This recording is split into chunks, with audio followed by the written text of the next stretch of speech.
I took a holiday for a month and a bit. Anyway, Mort is Pratchett's first departure from the world of the wizards and instead focuses on everyone's favourite little ray of sunshine, Death, who decides to take on an apprentice called Mort. Aha! Latin. Everyone in this book has serious problems. Death's problem as an anthropomorphic representation is that he was invented by man to be feared by man. Discworld logic states that its high magical field builds up so much that collective imagination and belief can actually create, so Death is literally a skeleton with a scythe.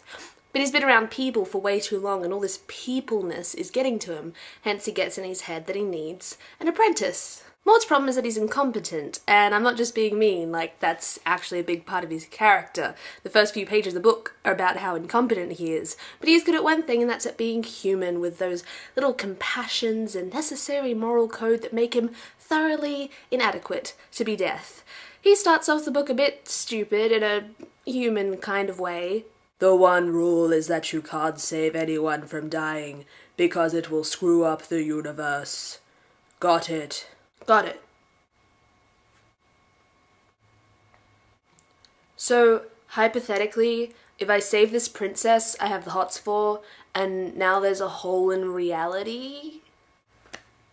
But the difference between him and Disobedient-esque from the last review is that he spends a lot of the book paying for his mistakes, and he definitely goes through some character growth, even if it does seem a little rushed at times. Isabel's problem is that she's the adopted daughter of Death's, and that's a powder keg of daddy issues right there. When you first meet her, you think she has damsel written all over her, although as the story progresses you find that although she has a slightly impractical lean towards silly nightgowns and romantic tragedies, she's actually trying to cover up a very sensible and thoroughly unromantic core, which I think is a great reversal of that tough independent chick who actually has to be saved all the time kind of thing. She thinks she wants to be a damsel in distress, but she's far too stubborn to let some silly boy mess things up.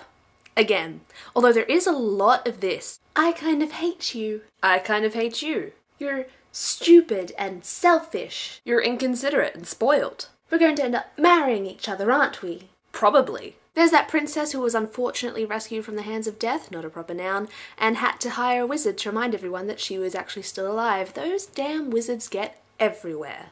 Although Mort is technically the main character and this princess plot is technically the main plot, the two don't interact a lot except at the beginning and the end of the book in the climax, which I think, in a way, highlights Mort's human flaw of being ignorant and separate from the consequences of his actions.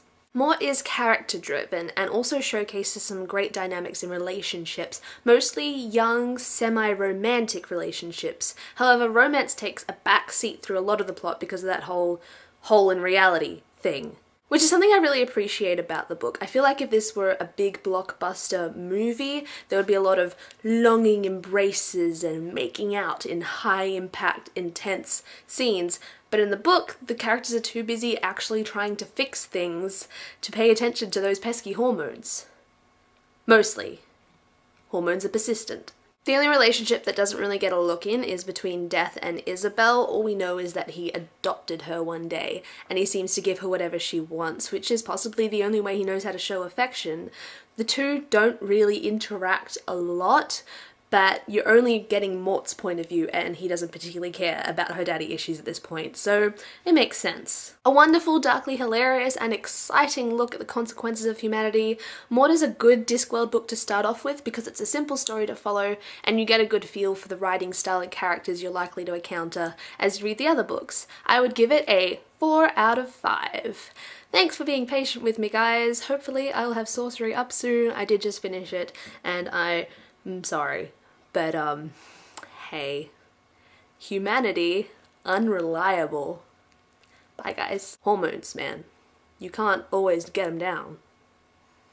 Nope, shouldn't say that. That's, highly inappropriate, actually.